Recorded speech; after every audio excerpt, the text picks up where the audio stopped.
All right. Hey, everyone.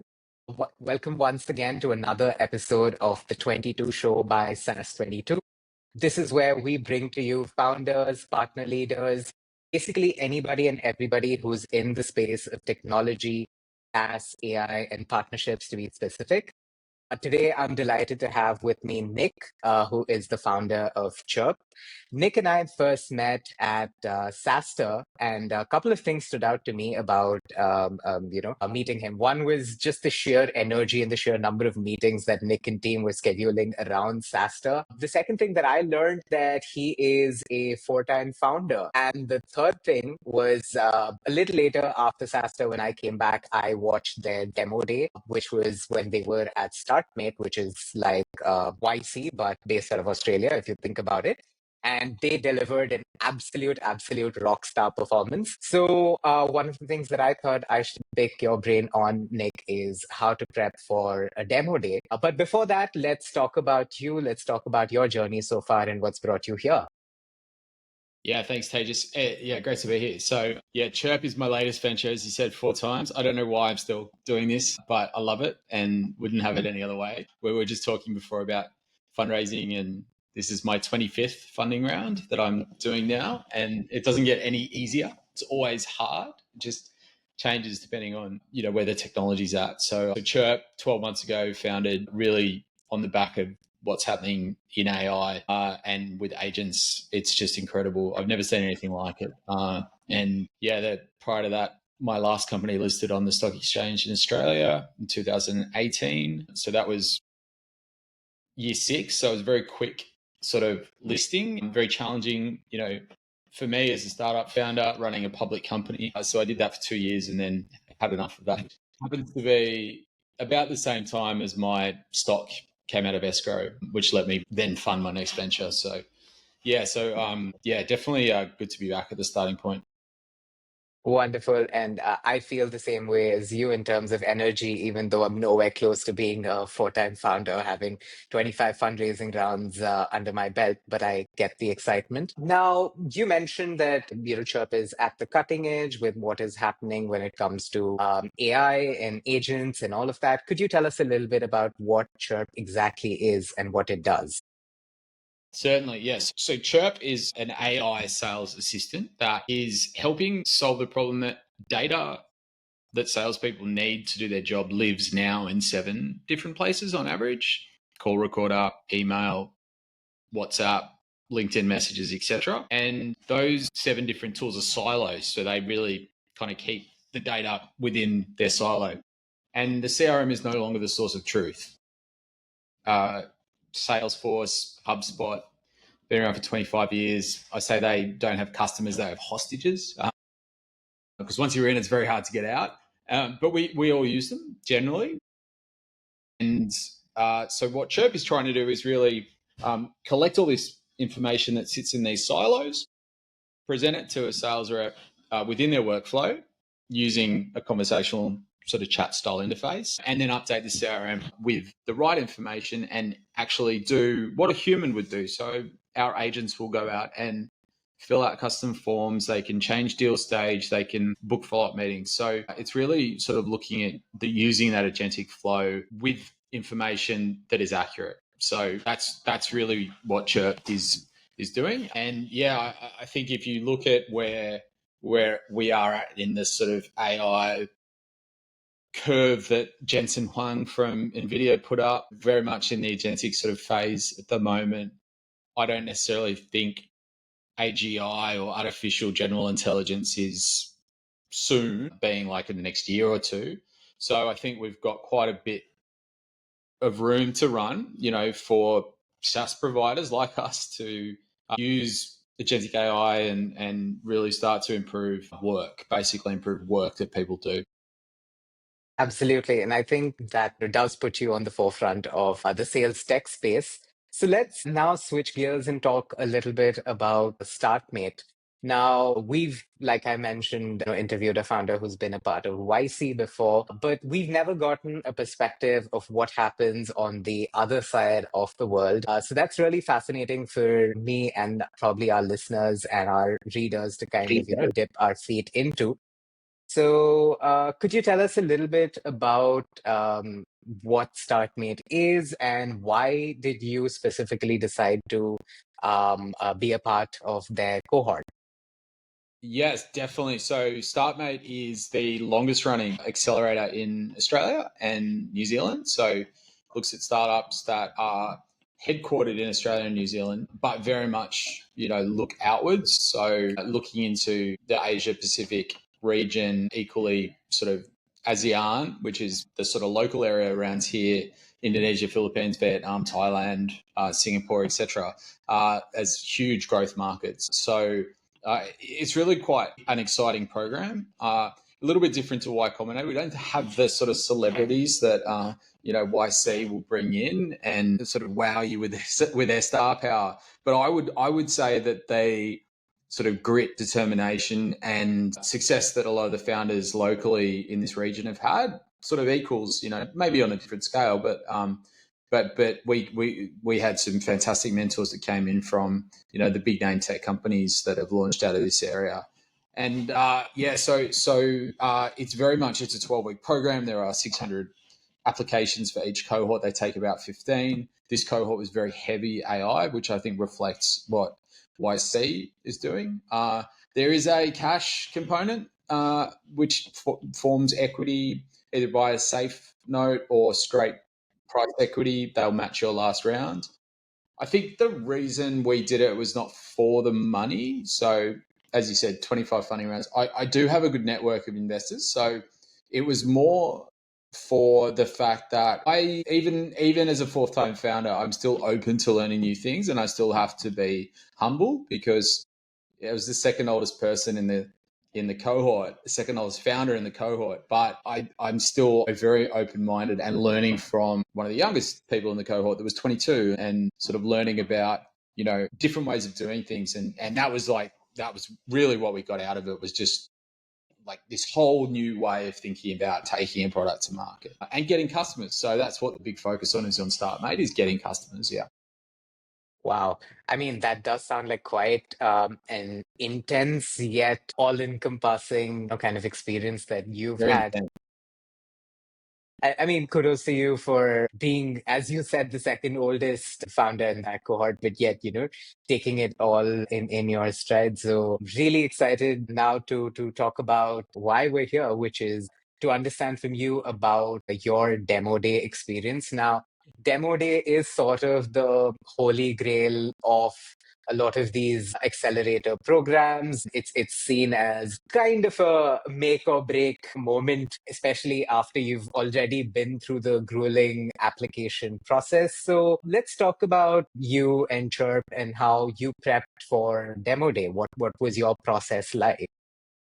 Yeah, sure. Just I think the first thing, I mean, you said this briefly, was that like it's a launch, and one of the things we learned during Startmate was always be launching. So I think any founders, you need to always be ready to have something to talk about, because whether that's someone you meet in the elevator, someone that you're pitching to, someone that you're selling to, right? Like you need to have something exciting to talk about. And so I think what Chirp is definitely trying to do is think about what are those launch moments. Is it a new feature that we drop? Is it the fact that OpenAI has released, a new model, or they've released some new product that we can use? So it's always be launching. And I think Startmate Demo Day is good because yes, it's hyped. Lots of investors come. It's recorded, so your message needs to be on point. Um, but it gives you a point in time that you can work towards. Internally for Chirp, we operate on nine week. We call them program intervals, which are like how we build our sort of products, how we build our features, etc. And so we were able to use that to basically say, right, this is what we need to do in 12 weeks or 13 weeks, and because there's a week in between, the finishing and then the pitch. And so it was like, what do we need to build to be able to demonstrate traction through this program?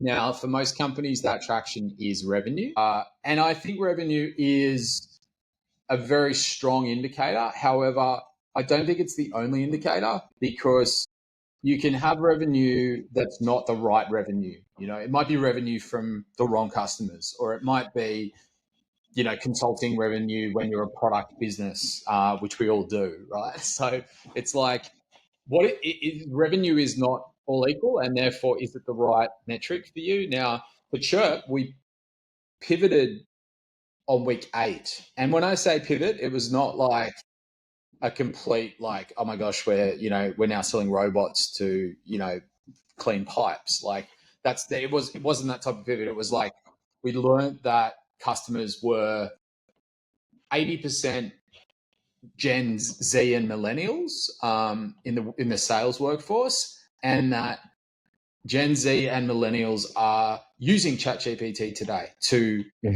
ask them what to do next. They're copying and pasting call transcripts, emails, other information into ChatGPT and saying what to do next. And so when we saw that, we went, actually, we can't design or we can't launch a product that is a static, what I call like Web 2 interface. It's just not, people are not going to use it. And so we then completely redesigned our user interface to be a more conversational sort of chat style. Think Manus or Claude. So that required a whole lot of engineering work, even though you can use Lovable or Cursor or whatever you want to use to speed things up. There's still, you have to go through the thought process, you have to go through customer testing, etc. So to do that in 4 weeks, very challenging, and that meant that revenue was a slower indicator for us. And so we tried to use Demo Day really as a platform to say, hey, this is what we learned. We spoke to over 250 customers, and we did that in 3 months, 12 weeks, which most companies would do in a year and run out of cash. So why should you invest in Chirp? Because that's generally what people do, is ask for money after Demo Day. It's because our journey, our learnings has been accelerated massively, and this space is moving so fast that if you're not doing that, you miss out. So preparation really was A, thinking about what is our launch moment, B, what is the metric that makes sense to talk about, and then C, like, what are we using Demo Day for? Is it to get investment? Is it to get customers? Is it to feel good about ourselves? So it can be a combination of all those things. But so that was really a preparation. And I think the last thing I would say is just rehearsing your pitch many times. Got it. We will double down on these things a little bit through the course of this conversation. But now there's one thing that I want to particularly ask you about. So you mentioned there was obviously this big pivot during week 8. So that, I'm sure, would have added a whole set of challenges to what you were already doing. I can't even imagine the intensity. I mean, you're already in a 12-week crunch, which is very intense, and then you add this element of a pivot to it. Things get even more intense. And one thing that typically happens during such moments is that people would definitely be a bunch of nerves. There would be a lot of emotions flowing. So how did you, as a leader, manage that entire piece as well? Yeah, I mean, the nervousness for me translates into frustration and potentially short-tempered, if you ask my team, and they will tell you that. But I think now, hopefully, I've learned that you have to really sort of hand it over and just like go with the flow and go with the process. And if your customers are telling you one thing, you are building something completely different, then maybe we're not sort of all Steve Jobs and Johnny Ive at Apple and can, like, I think I can predict the future a few years out, but not 10, 15 years out. And so, managing stress is important. Trying to get sleep, limited sleep through the program, all the usual things. I think the main thing I would say for me is to hire some really, really capable people. So, like, Justin, my head of product, has basically taught himself JavaScript in the last like 3 or 4 months, right? So during that time, my head of product was learning how to vibe code. My head of customer, Tash, was learning how to basically do software sales and product-led growth. And then I was trying to basically learn how to think about how to minimize churn, basically, because churn is like, how do you keep customers once you get them, is the big thing that I've never had to think about before, because I've never seen anything like this at the moment in terms of what's happening in sort of SaaS. And so, yeah, think about all those things. So I think the pivot was one thing, but like trying to deal with all that other shit as well is, super tough. But as I say, it accelerated 6 to 12 months down. There's that book, The Hard Thing About Hard Things by Moskowitz, and that's it. It's like you've got to do the hard things without offending people too much. I think that's a lot of lessons for us and for anyone to take away, be it in any situation, not just the high pressure situation that you went through just before your demo day, but as people who work at startups, as startup founders, you do tend to see these things, especially when you're in the early stages of building. So some great takeaways there. Now, another thing that I'm curious about, and this probably holds true of anyone who's been through an accelerator program like yours, is the mentorship ecosystem that they provide you with. Now, how did that ecosystem help you as you got closer towards your demo day? Yes, mentors are incredible if you use them. And this has been my experience in an accelerator or not, that communication is important.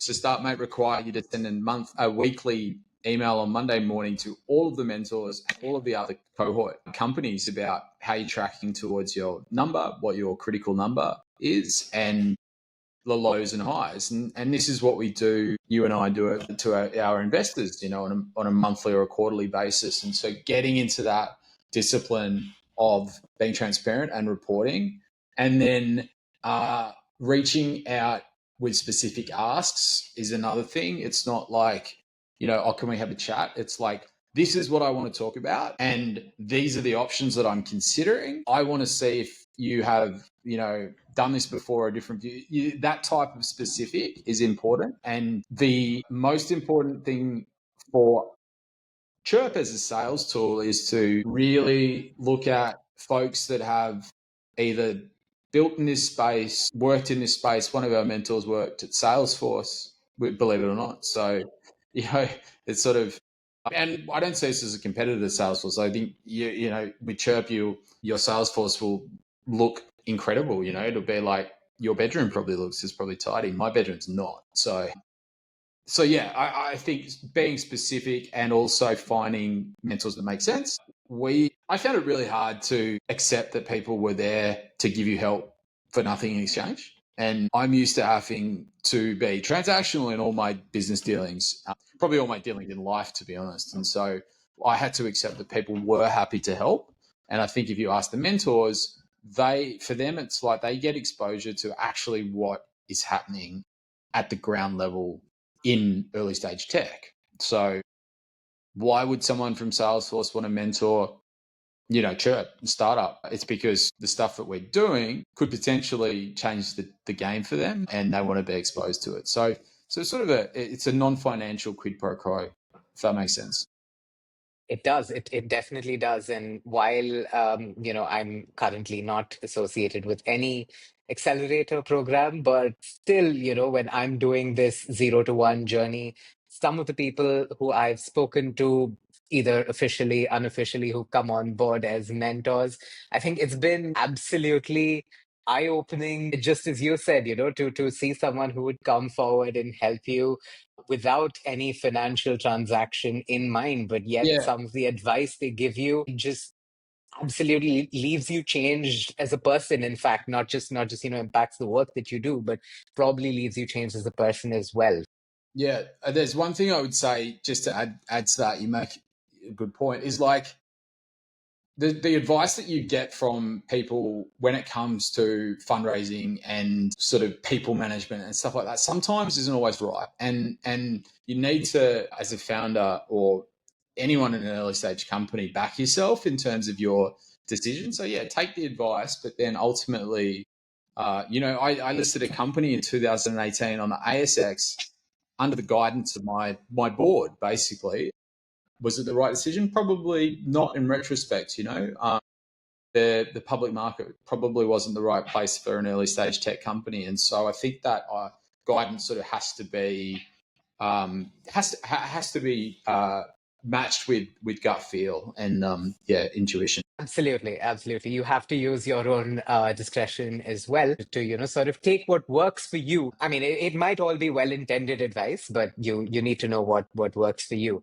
Awesome. So this brings me on to sort of the next most electrifying moment in this conversation, which is when you went up on stage during demo day. I'm sure there must have been a bunch of emotions you were going through, a bunch of things that were running in your head, irrespective of whatever your prep has been like, no matter, how solid your team has been with you through this. But there is that moment when you step on stage to give your pitch. What did that moment feel like for you? I love presenting. So for me, it was very electrifying. I think we were sixth in of the 15 that Hmm. presented. So there was a little bit of waiting time. And, I think the more stressed and the more nervous you get, the harder it's going to be. So I tend to like do jokes and walk around and, I wore a chicken hat on stage and We'll put a link to your video in yeah, the you can watch the video. But I took it off because someone said, Nick, if you're raising $2 million wearing a chicken hat, no one's going to take you seriously. So I took it off. But I tried to bring a bit of fun to it. Yeah. So for me, pitching now is a bit of fun. Like, you've got to ask yourself, what's the worst that can happen? The worst that can happen is no one signs up afterwards, and people will forget pretty shortly afterwards. Now it isn't YouTube forever, so that's a bit of a challenge. But I can always change my name and move to a different country, so that's not a problem. So yeah, when I was great feeling, really really relieving. I mean, I was very tired, so I think by that stage I was a bit numb to everything that was going on. But yeah, it was just a good feeling to get it over and done with, and then think about life afterwards, which has been quite interesting. Thinking about how to operate without the safety and protection of the accelerator. Yeah. Got it. Got it. So you did mention life after the accelerator, but just going back a little bit, you mentioned that before you get on stage on demo day, before you probably even begin prepping for it, you should know what your objective of doing that demo day pitch was. Is it to raise? Is it to get customers? Did you manage to meet any of your objectives that you went on there to pitch for? Yeah. So I think our objective was to get awareness of Chirp amongst the kind of broader community, because Hmm. everybody is in sales. Doesn't really matter what industry you're in, or you're always selling yourself, or you're selling a product or a service, Hmm. or you're selling opportunity. It doesn't really matter. So getting awareness of that, because someone in that audience is going to think, oh, actually, yeah, I know someone that could use that. Or so we definitely achieved that. When it comes to raising money, so we weren't immediately looking for money. Hmm. My plan was to go and raise money once we deploy this new user interface that we've been designing into our beta group. We're not far off from that. So, you can ask me in 6 weeks how that's gone. But one of the other startups has raised, they raised 1.8 million. So they were successful. They had about $100,000 annual recurring revenue. These are Hmm. Australian dollars, Hmm. by the Hmm. Okay. way. Valuation I couldn't tell you, but yeah, broadly you can have a look online at the Startmate cohort and see who's raised. And in terms of customers, we have a wait list at the moment, and that's building sort of every week. How many of those customers came through that? I'm not sure. I couldn't really tell you. We did have a QR code up on the screen, but Got it it. was on the Got it. screen for about 5 seconds. So big learning for us was have a QR code on every single slide.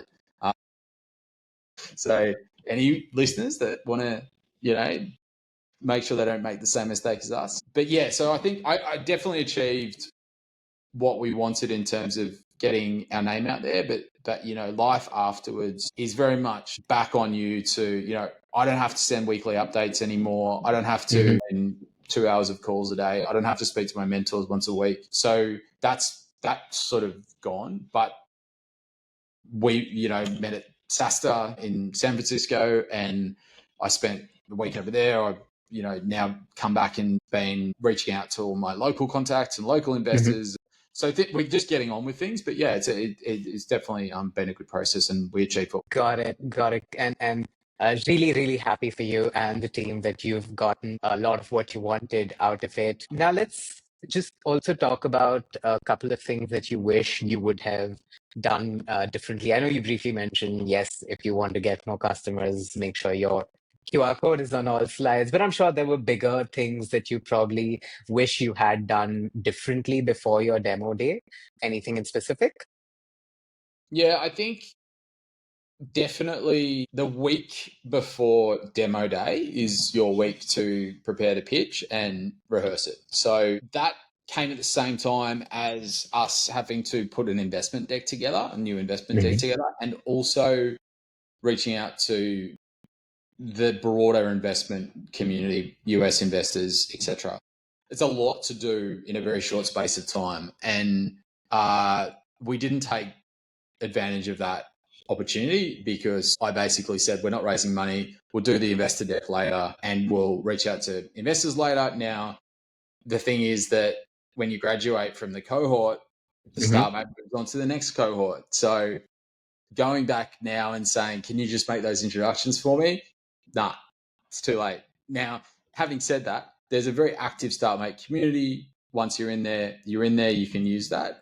But there's no time like the present, and you have to be. That's something that I should have done differently. I think the other thing is you want to be able to focus fully on the program, growing customers, building product, etc. Not having to worry about money and hiring and legal and operations and all those other things. I don't have a solution to that other than say, make sure that you've got the resources to commit to the program. So you want to have 3 months of additional runway. It's a 3-month program. Startmate will give you some money. Most accelerators will, but you've got to look at your cash flow.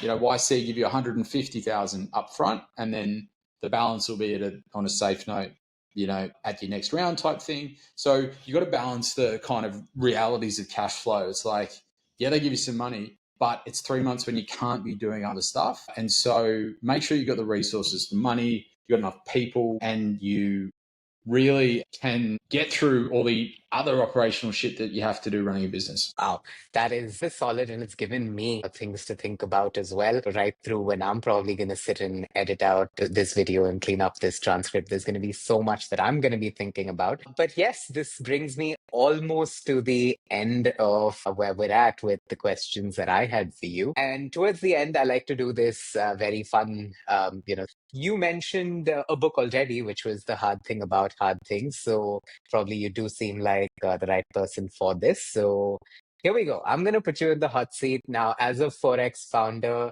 I'm sure there are maybe some books, some movies, some podcasts that have shaped your journey and helped you a little bit professionally in maybe shape some of your thought process. If you could name your top 5 for our viewers and readers, that would be absolutely great. Yeah, sure. Happy to do that. I think I'm not going to give you the classic ones that probably everyone talks about, but the big one for me is a business book, which is called Scaling Up by Verne Harnish, Verne, and it's a great framework for practically growing a business, thinking about 4 things: strategy, cash, people, execution. Really good framework. We use that here. I've used it in all my businesses. One I talk about internally with the team is Loon Shots, a book called Loon Shots, which is about these great discoveries. Loon shots are bigger than moonshots. So it's like these great discoveries that often happen during sort of wartime and time of pressure, which is kind of how we feel all the time as startup founders. So that's a really good one. Sun Tzu, Art of War, which is probably a That's a classic. classic. Absolutely. I generally refer to that when we talk about, keeping your troops humble, which is, basically saying, I want to pay people enough money so they don't have to worry about rent and food and childcare and things like that. But if I give them too much money, then they might get fat cat. they might become a fat cat and never come to work. So I think that there's a lot of it. It's a great book from that perspective. In terms of what I listen to, or from a podcast perspective, I think I'd probably have to say, I should have prepared for this one. I was like, No worries. We I we didn't can think edit out whatever's not. that. Yeah, yeah, don't worry Yeah, about yeah, that at yeah. all. No, I tell you what I do read a lot of. I read, so the Financial Times is my go-to whenever I need a slightly different perspective on things. And so you could probably see me back in the days when you had paper, like real paper. That was that salmon-colored paper. So you'd see me sort of in the cafe reading this salmon-colored paper, and I think it's just a great way to. I've been reading the Atlantic a lot lately as well, but yeah, I mean FT is a great go-to. Awesome. Thank you. Thank you so much for that. Just it's been fun. Thank you. And yeah, so we look forward to crossing paths with you again. And we look forward to sharing Indeed. all of your insights in a very, very power packed interview and a power packed podcast. So, yeah, absolute pleasure talking to you about your demo day experience. Just so many takeaways. Thank you for being extremely candid. I mean, you were very forthcoming in talking about some of your own shortcomings as well. And I think it takes a lot to say that. So, Pleasure. yeah. Good All stuff. right. Awesome. Okay. Chat soon.